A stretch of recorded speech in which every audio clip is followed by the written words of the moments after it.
Garages, for your car, or extra storage space for all that junk you've collected and that you just can't let go of.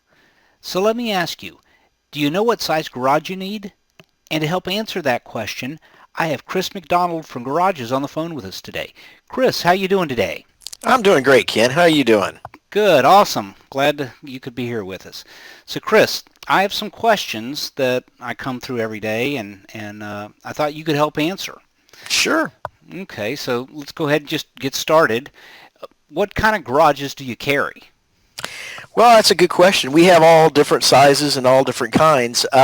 It's really up to the customer.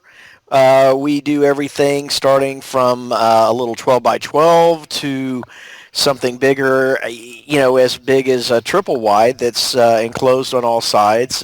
Basically, the way we define a garage is anything that has four walls and some roll-up doors, and that's where you park your vehicles, your ATVs, your RVs, your utility trailers, anything of that sort. There's three different roof types. You've got your regular style, which has a more rounded look to it. The eave actually kind of rolls over the top of the leg about 6 or 8 inches. Then we have the boxed eave, which is a style where it's looks more like a house. It's got an overhang on it about 6 inches on each side.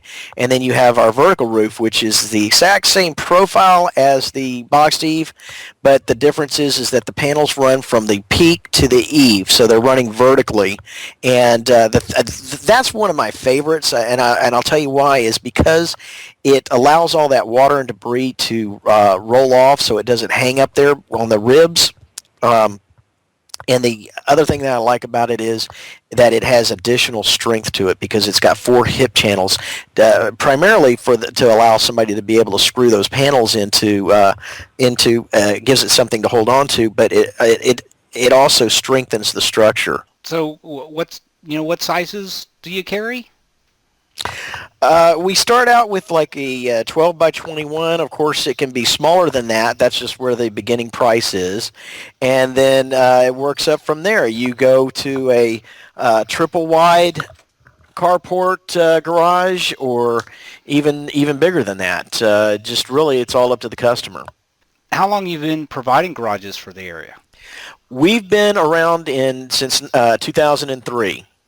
Okay, so You've done this for quite a long time. You obviously know what you're doing. Yeah, it's been a while. It's been an educational journey, and the one thing that I pride myself on and our people on is that we do educate ourselves so that we're able to educate the customer.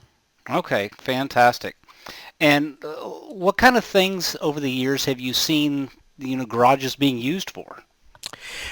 Just about everything. Of course, as a garage for your car.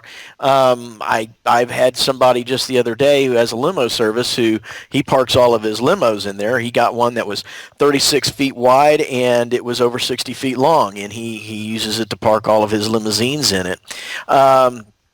You can park just about anything, as I mentioned earlier: ATVs, utility vehicles.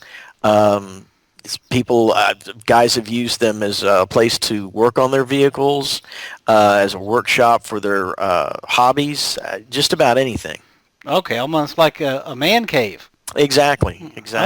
Okay, so if that's the case, do you actually need to have roll-up doors, or could it be just almost like a shop? Absolutely not. You can create just a workshop with if you want a couple of windows and a walk-in door. We call them a walk-in door or a personnel door.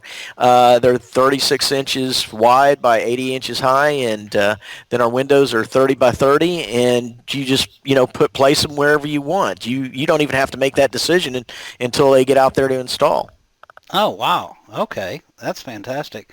So let me ask you, if somebody's ready to get started, what do they need to do? First thing you need to do is pick up the phone and give us a call, and we can walk them through the process. There's going to be questions that are asked on our end and questions on their end, and as soon as we figure out exactly what the customer wants and needs, we fill out some paperwork and get a deposit, and we're good to go. Okay, so there's a deposit. What are we looking at as far as the deposit? The deposit is usually 10% down. If it's over $2,500 on the entire building, then it's going to be 12%. But it's a minimal cost at the beginning, and then it takes about anywhere from 2 to 4 weeks to get the building in, depending on several circumstances. But once it gets delivered, it's set up that day, and then they just pay the installers the difference after they're satisfied that it's been done right. Oh, okay. So what I heard you say is anywhere from 2 to 4 weeks from when they place the order, Mm-hmm. they'll have it installed. Basically, is what you're saying? Oh yeah, that day. Okay, and then at that point is they pay the balance. So they Right. don't. Okay, well, fantastic. That sounds great. All right, well, that's all I have today. I appreciate your time. I think that's helped a lot of people. Questions that come in that I see all the time. I appreciate your time, and I'm sure we'll be talking to you again soon. Thanks a lot, Ken. Good to talk to you. Take care. Bye-bye. All right, bye.